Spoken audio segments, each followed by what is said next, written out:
Welcome to another Founder Wisdom Pod. We have Priya Vrat Misra with us. He's the founder of Ekai, Singularity AI. Can check it out. He's on LinkedIn.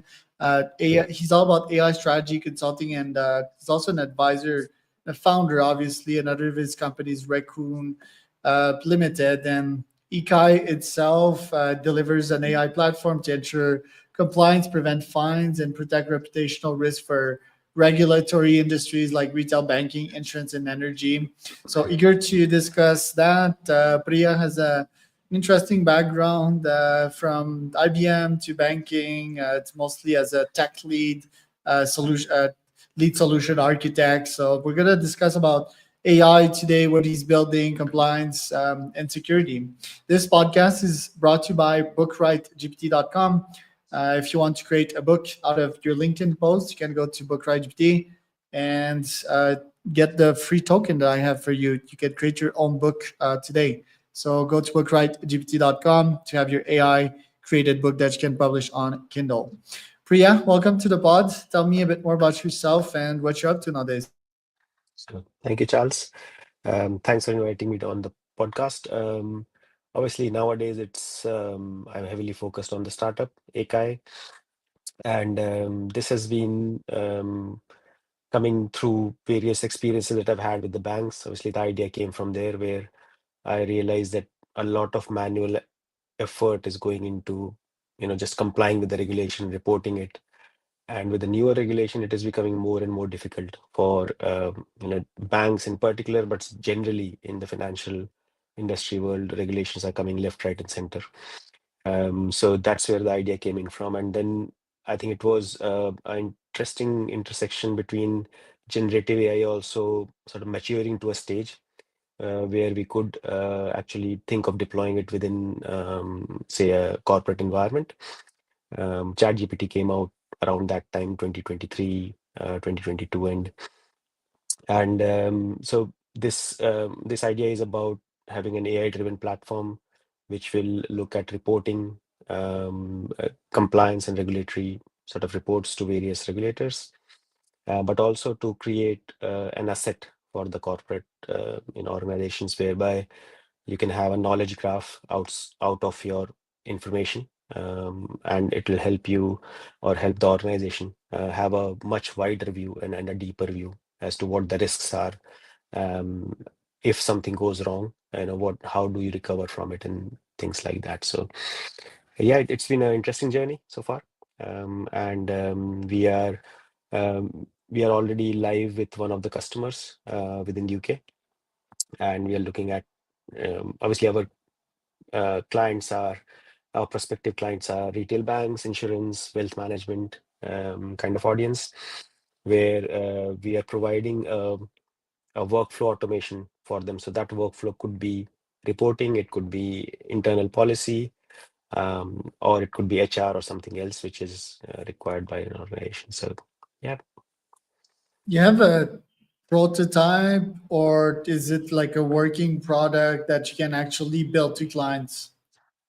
Yeah, so we got a product that we've already deployed on one of the clients, and we do have demo and MVP to show people. So I've got a link um, on my LinkedIn page where people can book meetings with me if they would like to have a demo. There is a new product that we have recently launched. We don't have a customer for that, and it's called Ekai Dash. And at least I haven't not seen a product like that in the market yet. And the unique way of its interaction is it can interact directly with the dashboards of organizations, basically. So we have already had products who can you can chat with the data, chat with the documents, or anything else. But now this is you can chat directly with the dashboards, and instead of using multiple filters or trying to get to that data that you would like to look at, you can just ask and it will give you that particular view, basically.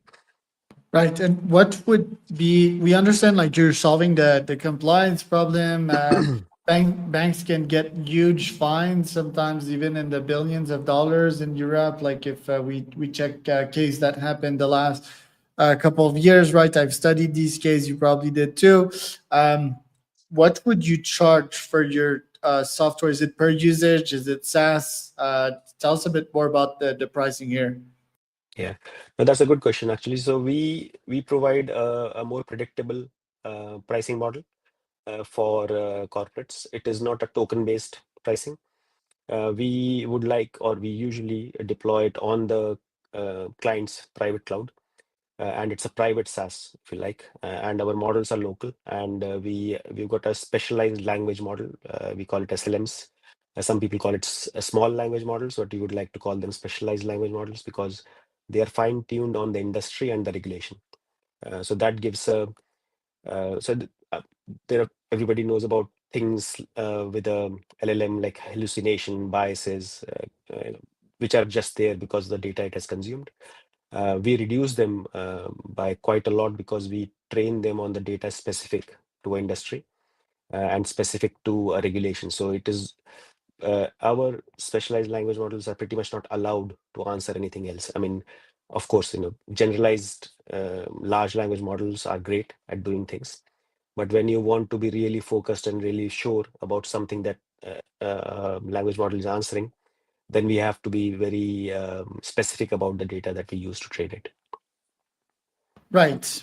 And what's your GTM strategy? Like, what does it look like? Is it cold outreach? Is it LinkedIn outreach?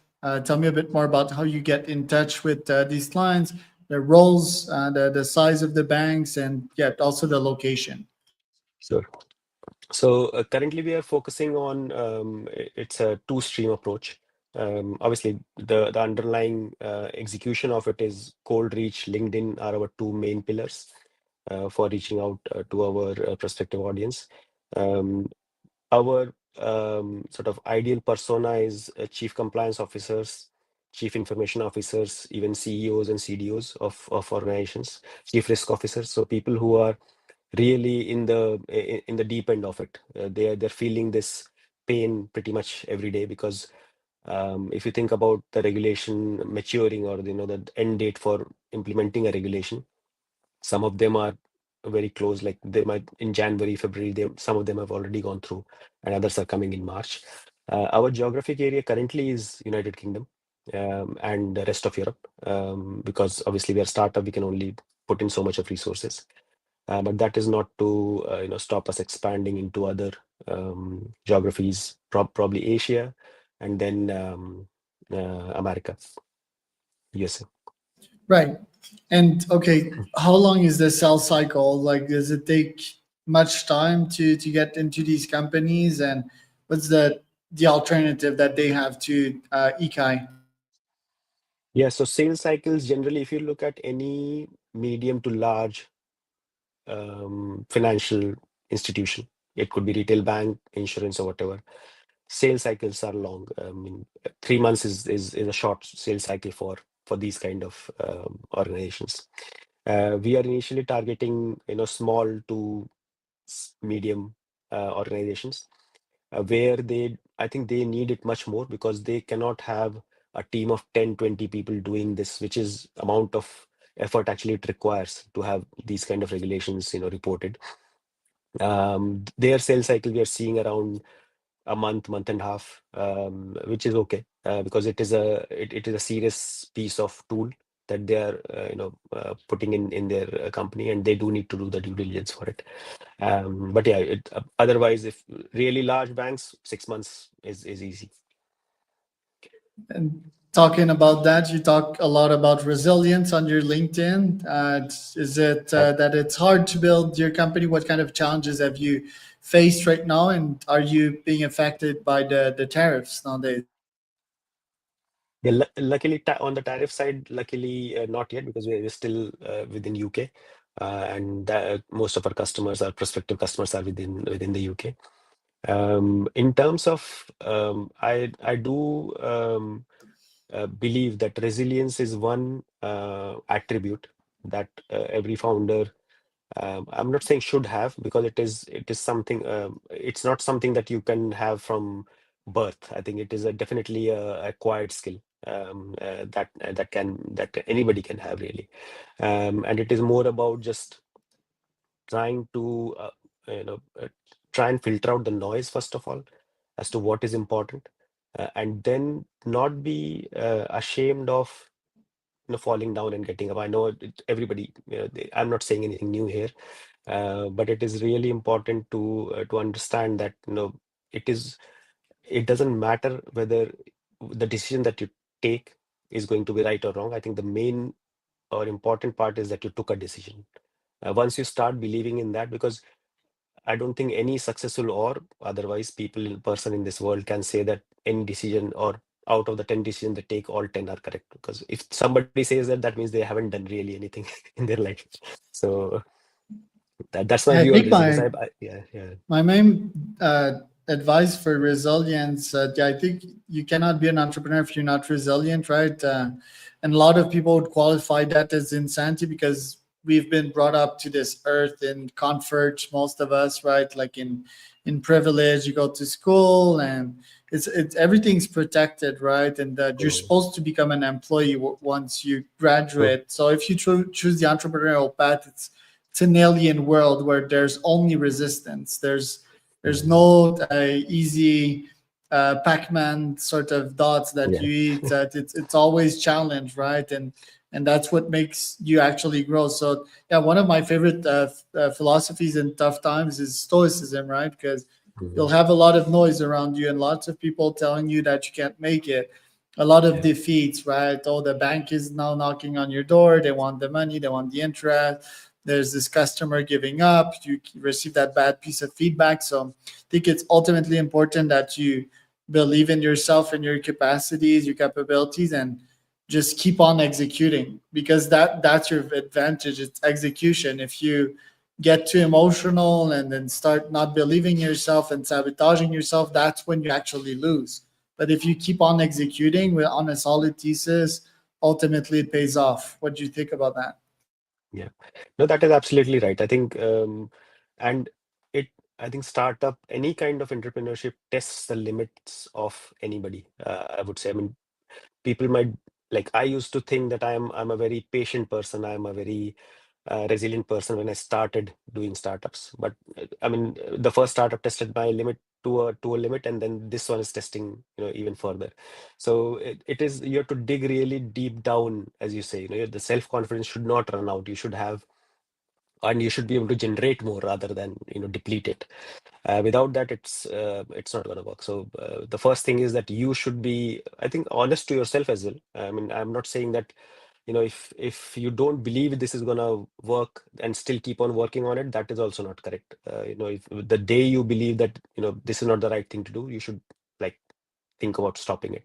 But if you do believe this is going to work, then you should have something inside you to generate more self-confidence for sure. Right. And what are indicators that this is not going to work vs yet? Like, deep down inside of you that this is ultimately going to work and it's just a matter of time. Yeah. So I'll tell you how my last startup and between the difference between my last startup and this startup. So technology was pretty much similar. I was using even generative AI at that time and even this time. I think last time one of the things was, I think it's more about, less about what people say. It's more about to understand what people mean when they say certain things, and that comes with experience. So when we used to do demo earlier, everybody was saying, great product, it's great, but there was no next steps after that. So I think we have to be careful on getting feedback, but not sort of taking it as at the face value. So how to understand or to determine whether this is something that is gonna, you really believe in it, is when you see yourself. So at a point in time, it could be anything, like 6 months down the line, or 6 years down the line. If you believe that you have not progressed as a person or as a founder, I mean, product is a even secondary thing, I would say. At this point in time, it is more about what you feel is different in you than 6 month back in time, and you see yourself as a better person. Either it could be skills, it could be resilience, it could be something else, but you believe that you've gotten better over the last 6 months. That is the time that you can go further.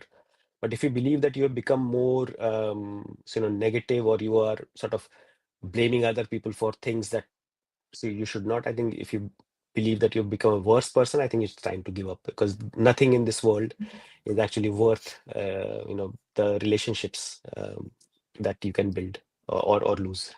Yeah, yeah, like answering that question in a product market fit way, and ultimately the indicator is like cash. Because Yeah. if even if you get like yes, yes, we like Mm, your product, true. Charles. Yes, we're gonna buy, but two Yeah. 3 months later, still nothing. They Nothing is don't happening. really need it, right? Yeah. Yeah. If they would really need it, they would trade energy, which ultimately is cash. It's cash is a form of energy, right? To get that in return. So there's a problem there. Maybe it's not necessarily with the product. Maybe it's the way I'm pitching it, Yeah. right? True. Maybe Yeah. it's how True. I'm offering it and so forth. So I think if people are paying you, ultimately that is something that is worthwhile doing and doubling down on. So but yeah, there's all kinds of thesis, right? Like this podcast, I cannot tell you that it would make me rich on the short term, but I do have very long term thesis about the data thesis, sponsors Mm, thesis, AdSense thesis, authority thesis, and subscriber thesis. So think it's a complex equation that you can probably chat with ChatGPT and then see what it tells you according to your data. Talking about that, we both agree to the concept of singularity that may happen in a couple of years. What are some of your AGI predictions? What would AGI look like first? What would be a timeline for you? Do you agree with Kurzweil 2045 or 49? I believe, like Blade Runner 2049 yeah. movie. What's gonna happen? And how's it gonna happen precisely? The steps that are going to lead there, Yeah. because we're entering the agentic age right now, which in my Mm, opinion is a strong contributor to AGI. yeah. Um, I think I've the way generative or AI, this recent wave of AI has is approaching the tasks. So initially, everybody thought that it would be the lower level tasks that generative AI would start off with, right? I mean, starting off with accountants and people who do more numerical sort of thing. But it has started at the top, actually, from our how we identify as ourselves as human. So all the creative bits, so image making, music, whatever you can think of, right? So it is coming from top down. Uh, the way it will go forward is, I think a lot of things will happen, and it is, if you think of a country or how the world has been till now, it's a global village. People go and work different places, things get made, and they are brought over. I see next 5 or 10 years, it is gonna be very, very local. So, and things have already started, and I'm not saying that's a good thing or a bad thing, but that's where the world is going. In terms of energy generation, in terms of manufacturing, in terms of services, people or countries will become more protectionist for various other reasons, but also because they have the technology now to make it happen locally. It will be much cheaper to have robots working in a manufacturing factory than a person, because that was one of the reasons that things went away. Once that comes in, humans would have to think of their next higher purpose, because currently the highest purpose that at least I can think of is work, right? Work is my purpose of, and that is the purpose for I find myself, money, success, whatever you want to call it, right? So we have to, because we'll have so much time at our hand. We all the work that you sort of, all the at least manual work or things that take up your time, you don't want to do it, all that will be taken care of initially. Now we have got so much time at our hand. What do we want to do with it? Is the point here. And I do believe that humans are the most resilient species that's why we have survived for so long, and we will survive this as well, because we will find another purpose, or another higher purpose that we can get to, which is not working for money, which is, I don't know what it will be, but it will be something else that AI won't be able to do at that point in time. And eventually, I believe it will be an integrated society. There might come a point in time when they would start asking for like real singularity, and they might start asking for voting rights and stuff like that. Totally, but I don't think that will be a bad thing. We understand different species. We cohabit. Various races are living together. So I personally believe it will be a good thing for us to have initially that freedom of thought. Right, and a lot of people freak out when you're saying that AIs are gonna have votes, but I think the democratic system is vastly outdated and is not performing well at this scale right now. And since call it 20 to 30 to 40 years, it hasn't. I don't think most people should have the right to vote or participate at the table in a discussion that is matured and that is informed, that is based on data and truth and science bias, vs like that emotional populism stuff we're seeing nowadays that is completely distorting the world and creating a false reality.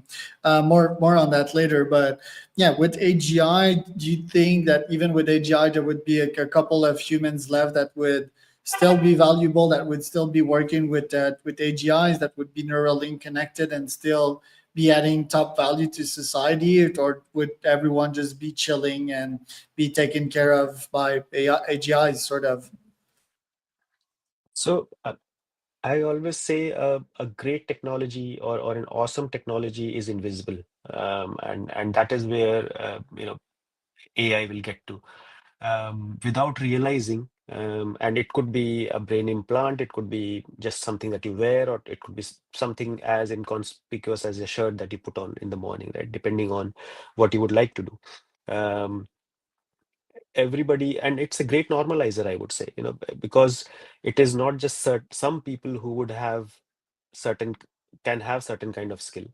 It could be that because I want to maybe do gardening today, for example. I know there will be robots doing gardening, but suppose I want to do gardening, I can put on a different shirt and I will become a gardener for that day, because I just want to do it. Maybe I want to run faster. Maybe I want to run for a longer period of time. Maybe I'll put a different kind of trouser and I'll be able to do that, right? So, and also in terms of what knowledge is available to which country of people, or category of people, that will also be federated. I mean, I know internet has done quite a lot, but it is still quite restrictive and confusing maybe to certain people. But here we have got an interface which does not need a screen or anything else. If somebody can converse, and by conversation I don't mean legal conversation. It could be any form of conversation, even touch or sign language or whatever works for that person. We are providing, or not we are, AI will be providing that interface uh, to open up any kind of knowledge base to the people who have not had access to it. And that would be a great thing, I would say. I'm sure there are brilliant minds in this world who are untapped at the moment, and we might see fusion reactors, or I don't know, time travel. Maybe that's a very futuristic, but I'm sure people have got various things in their head that they can now experiment with using AI. Right. Hmm. And okay, don't you feel that humans though are like surviving and thriving and conquering creatures? Don't you think like we'd just be bored in a garden? Isn't like our goal to constantly build useful things and thrive and to be on top? Like, wouldn't that create chaos in the world if AGI is now competing over that? Would we just merge with these machines as high achievers? I just don't see myself chilling a full day. I need to achieve, I need to create value, I need to build something useful. And if AGI does all of that, yeah, be sort of bored. And the alternative to that is people that would just like do drugs every day, watch porn all day, and just like be pure hedonistic, which I think would be at least 80% of humanity, right? Yeah, so I think it is all about choice, right? I mean, even now, people have a choice, and they don't exercise it. People who would like to, do drugs or whatever, that is, I'm not saying, they should or should not do it. That is their choice to be made. I believe that we, uh, first of all, I don't understand the concept of getting bored. I don't have that uh, view as to how somebody can get bored. Even if I'm not doing anything, if I'm sitting on a sofa, or there is no TV, no phone, nothing, and I'm on my own, even then I'm doing something. I know I'm not like physically creating stuff maybe, but in my head the things are going on, right? And that every big discovery or invention happens because people have got some time or spend some time, whether voluntarily or involuntarily, to think about that situation, because sometimes you have to take yourself out of the situation to think about it. And there will always be, and it is difficult to change people, if somebody is kind of wants to spend their life just lazing around, they've got that choice now. And the best thing is that they don't need to worry about money as well. So if they really want to do that, it is up to them. I think this will be the most um, free society that you can have, pretty much, because nobody has to work the work that they don't want to do for just for money. Right. Yeah, I believe in the concepts of Yeah, UBI and giving everyone a choice to yeah, live their lives however they please, right? So, Priyat, where can people find out more about you and your company? yeah. So the best place is LinkedIn. We've got a page there, and we've got a website, ekai.today. You can visit that, or drop me a message on LinkedIn. That's the best place to find me.